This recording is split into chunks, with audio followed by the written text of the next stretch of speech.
Taurus, hi! Welcome to Mr. Queen PH. At titingnan natin kung ano yung mga blessings na parating sa inyo ngayong Jupiter and Gemini transit na isang taon yan na mangyayari from May 2024 to June 2025. So Jupiter is the planet of abundance, prosperity, blessings, good luck, expansion. So we will see kung ano yung energies na parating sa inyo. So if you are interested in private readings, meron tayong link sa description at sa pinned comment. I-check nyo na lang kung gusto nyo mag-book for a private reading. So for you, Taurus, itong Jupiter and Gemini transit is going to happen in your second house, which is about your money, your finances, your material possessions, your abilities, your talents, your skills. Okay?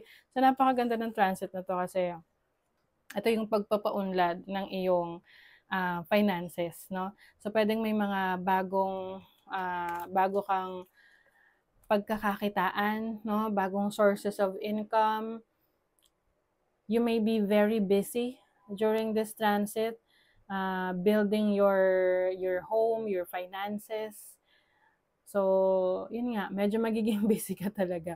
Lalo na meron siyang trine sa Pluto, which is in your 10th house of career. Grabe, Taurus. So, a lot of blessings. Yung career path ninyo ngayon, na mas natutulungan yan, no? Yung career ninyo, mas makakatulong sa pagpapalago ng inyong finances. Kasi marami tayong ways para to earn money. Pwede tayong maging employee, sasabihin ko. Empleyado, or we can work for other people, or we can have our own business, or meron tayong, we are our own boss, no? Yung mga self-employed. So, this will go hand in hand, no? Overwhelming energies for you. So, yung iba, pwedeng kayo ay magbabago ng trabaho, no? Kasi Pluto is about transformation. You will try a new career, a different path that will expand your finances, no? It will expand your resources. Some of you naman, pwedeng you will enter a new business, no? You will enter a new type of business. Pwedeng change ng business, okay? Let's say from pwedeng kahit anong negosyo to na meron ka. Let's say, from online business to a business na meron ka ng physical store. Okay? Dahil doon, mas maraming opportunities for you to be out there at para mas makilala ka ng maraming tao. So, kumbaga, they will go hand in hand na meron ka ng physical store, meron ka pang online store. So, mas maraming pagkakataon for you to earn money. Pwede rin tong multiple businesses, no? Na hindi lang isa, hindi lang dalawa, tatlo, and so on hanggang kaya mo. But of course, kailangan rin, pag ganito na medyo busy ka, you have to take care of yourself. Okay? You have to take care of your health dahil, syempre, hindi tayo magiging productive kung tayo ay may problema sa kalusugan natin. So, we really have to take care of our health. And I feel like that's part of what you're going to take care of ngayong transit na to. Second house is also about your talents, your skills. Oo, so pwedeng meron kang mga discoveries about your skill set, no, na hindi ka lang pala magaling sa ganitong aspeto, meron pa palang ibang talents na hindi mo pa na-discover sa sarili mo. Okay? Jupiter is also the planet of learning. So pwedeng you will learn new skills. Higher learning to. Yung iba sa inyo, pwedeng kung meron kayong plans na maging let's say ma-promote sa trabaho, yung iba you will take master's degree, doctorate's degree, yun yung mga ipupursue mo para maging credentials mo na yan for promotion, no, in the future. And this is also travel opportunities. So, yung iba sa inyo, you will also be able to travel to some places. Kumbaga, meron kang enough na funds, no, na pondo para makapag-travel. And alam niyo ba, yung pagta-travel, marami kang madidiscover or marami kang may isip ng mga creative ideas that you can turn into money, no? For example, nag-travel ka papuntang Thailand, and dun sa Thailand, nakakita ka ng mga products or services na parang feeling mo hindi pa na-offer sa Pilipinas or hindi pa existing or parang hindi pa saturated yung market. Tapos magiging idea mo yan, pagbalik mo sa Pilipinas, gagawin mo siya, susubukan mo siya, at parang maaring yun yung magpapabago ng career mo, yun yung magbabago ng source of income mo dahil dun ka mas suswertehin, no? So you get what I mean? So part of the changes that you will experience ay dahil na rin sa pag-aaral mo, pagre-research mo, pag-enhance mo ng skills mo, and also sa pagta-travel mo. Okay? Kaya nga yung iba, gustong-gusto rin nilang nagta-travel kasi they discover a lot of yung different ideas, creative ideas na pwede nilang dalhin the moment na umuwi sila ng kanilang home base or ng home country nila or ng hometown nila. Okay?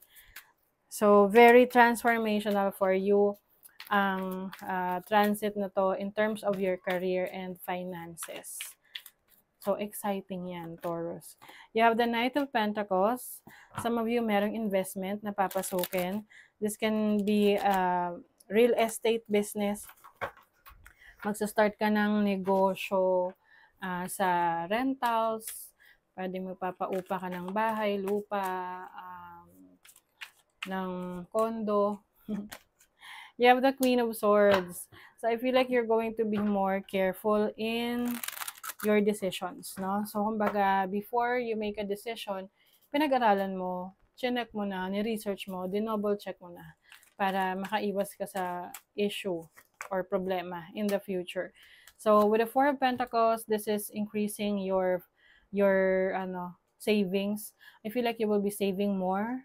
Yung mga unnecessary spendings, no? Yung mga bagay na sa tingin mo hindi naman nag-a-add ng value sa'yo, hindi mo na pagkakagastusan.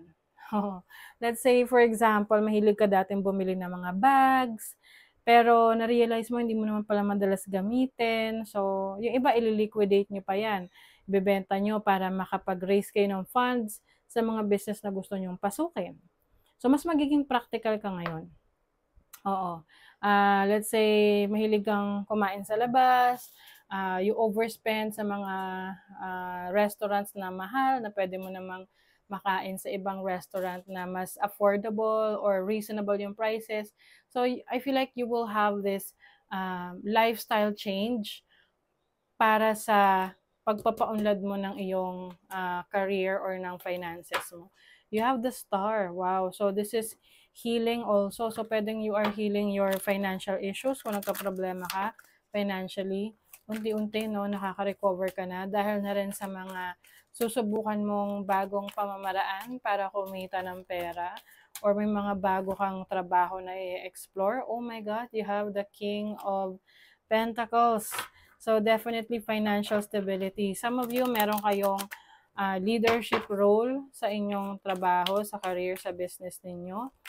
Maaring mas mapapansin kayo sa inyong trabaho dahil na rin sa inyong pagiging malikhain, sa pagiging creative nyo. Some of you, meron ditong losses. Pwedeng meron kayong mga na-miss na opportunities before na you will let go of. Kasi pag sabi nga pag na-miss mo yung opportunity, ibig sabihin hindi para sa'yo yon. Okay? So, you will move on from that. And, diba? Meron kang na-miss out, pero merong offer na darating sa'yo. I feel like you will be more active during this time, especially in connecting with more people. Medyo magiging busy, pero kahit na marami kang gagawin, marami kang responsibilities, kayang-kaya mong magawa siya, no? Kayang-kaya mong mapanindigan yan. You have the Page of Swords, you're very curious.